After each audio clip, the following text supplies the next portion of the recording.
जिस नेता पर कभी अमेरिका ने पाबंदी लगा दी थी, आज उसी नेता पर व्हाइट हाउस से भरोसे की मुहर लग रही है।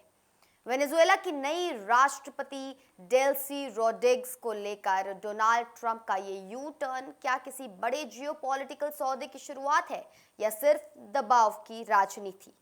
ये सवाल सिर्फ वेनेजुएला की गलियों में नहीं, वॉशिंगटन के पावर कॉरिडोर तक गूंज रहा है। वेनेजुएला में सत्ता बदल चुकी है, लेकिन कहानी सिर्फ इतनी ही नहीं है कि एक राष्ट्रपति गया और दूसरा आ गया। डेल्सी रोड्रिग्स, जो सालों तक निकोलस मदुरो की सबसे भरोसेमंद साथी रही, अब देश की अंतरिम राष्ट्रपति हैं। 2018 से वे उपराष्ट्रपति के पद पर थी और शनिवार को वेनेजुएला के सुप्रीम कोर्ट ने उन्हें अंतरिम राष्ट्रपति बनाने का आदेश दिया। यानी मदुरो के सबसे करीबी सर्कल से निकलकर अब वे खुद सत्ता के शीर्ष पर पहुंच चुकी हैं। दिलचस्प मोड़ यहां आता है। डेल्सी रोड्रिग्स वही नेता है जिन पर ट्रंप के पहले कार्यकाल में अमेरिका ने प्रतिबंध लगाए थे। आरोप यह था कि उन्होंने वेनेजुएला की लोकतंत्र प्रक्रिया को कमजोर करने में बड़ी भूमिका निभाई। लेकिन अब तस्वीर पलट गई है। प्रेस कॉन्फ्रेंस में डोनाल्ड ट्रंप खुले मन से कह रहे हैं कि डेल्सी, जो कुछ भी वेनेजुएला को फिर से महान बनाने के लिए जरूरी होगा, वो सब करने को तैयार है।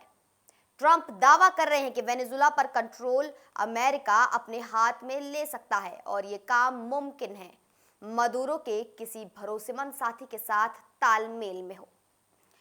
ट्रंप की इस लाइन के पीछे एक और दिलचस्प घटना जुड़ी है। उनके मुताबिक डेल्सी रोड्रिग्स ने अमेरिकी विदेश मंत्री मार्को रूबियो से फोन पर लंबी बातचीत की है। इस कॉल में डेल्सी ने कथित तौर पर कहा, आपको जो भी चाहिए हम करने को तैयार हैं। ट्रंप ने उनकी तारीफ करते हुए कहा कि फोन पर वे काफी शालीन रही और उन्होंने ये भरोसा दिलाया कि वेनेजुएला की बागडोर किसी ऐसे शख्स के हाथ में नहीं जानी चाहिए जो वेनेजुएला के लोगों का भला ना चाहता हो। लेकिन कहानी का दूसरा पन्ना खोलते ही तस्वीर बिल्कुल अलग दिखती है। डेल्सी रोड्रिग्स ने कई बार खुले मंच से अमेरिका पर तीखे हमले किए हैं। वेनेजुएला की सत्ता पार्टी के अलग अलग गुटों के बीच एकता दिखाने की कोशिश करते हुए उन्होंने मदुरो और उनकी पत्नी सिलिया फ्लोरेंस की तत्काल रिहाई की मांग की। उन्होंने वेनेजुएला में अमेरिकी मिलिट्री ऑपरेशन को संयुक्त राष्ट्र चार्टर का बड़ा उल्लंघन करार दिया और इसे वेनेजुएला के खिलाफ अत्याचार बताया। यही नहीं, डेल्सी ने पहले साफ कहा था, इस देश में सिर्फ एक ही राष्ट्रपति है और उनका नाम है निकोलस मदुरो।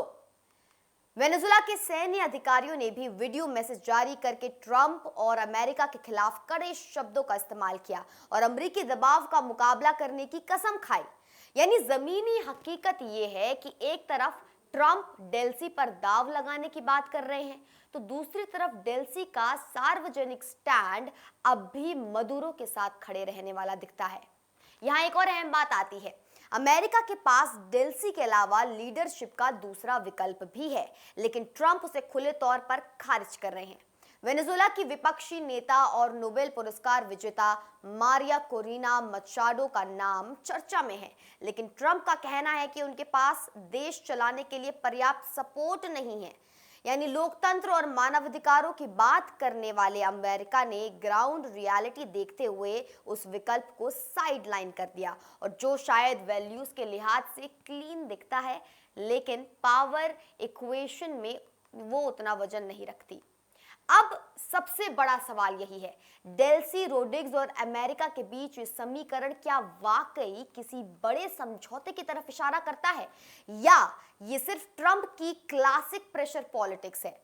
डेल्सी से जब ये पूछा गया कि क्या वे अमेरिका के साथ सहयोग करेंगी, तो उन्होंने इस सवाल को ऑन एयर इग्नोर कर दिया। कई बार पूछने पर भी कोई सीधा जवाब नहीं दिया।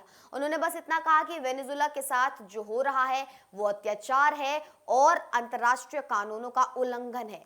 यानी ना हाँ ना कहा, सिर्फ एक रणनीतिक चुप्पी दी जो भविष्य के सौदे के लिए दरवाजा खुला भी रखती है और घरेलू राजनीति में अमेरिका के खिलाफ मजबूत नेता वाली इमेज भी बनाए रखती है। दूसरी तरफ ट्रंप का बयान भी कई लेयर में समझा जाना चाहिए। वे एक तरफ दुनिया को ये मैसेज दे रहे हैं कि अमेरिका वेनेजुएला पर कंट्रोल हासिल कर सकता है, दूसरी तरफ डेल्सी की तारीफ करके वेनेजुएला की पावर सर्कल के भीतर भी एक सिग्नल वो भेज रहे हैं। ये सिग्नल ये हो सकता है कि अगर मदुरो की कुर्सी गिरती है तो वॉशिंगटन किसी काम चलाओ दुश्मन के साथ भी डील करने को तैयार है, बशर्ते वो अमेरिका के हितों को सीधे तौर पर नुकसान न पहुंचाए। तो क्या डेल्सी रोड्रिग्स और डोनाल्ड ट्रंप दोस्त हैं, मजबूरी है या भविष्य के दुश्मन? फिलहाल तस्वीर धुंधली है, पर इतना साफ दिख रहा है कि वेनेजुएला में सिर्फ राष्ट्रपति नहीं बदला, पावर गेम का पूरा बोर्ड रीसेट हो रहा है। आने वाले हफ्तों में अगर डेल्सी और अमेरिका के बीच पर्दे के पीछे कोई डील बनती है या डेल्सी सार्वजनिक रूप से अपना टोन सॉफ्ट करती है, तो दुनिया को समझ आ जाएगा कि ये सिर्फ बयानबाजी नहीं बल्कि एक बड़ा जियोपॉलिटिकल सौदा था।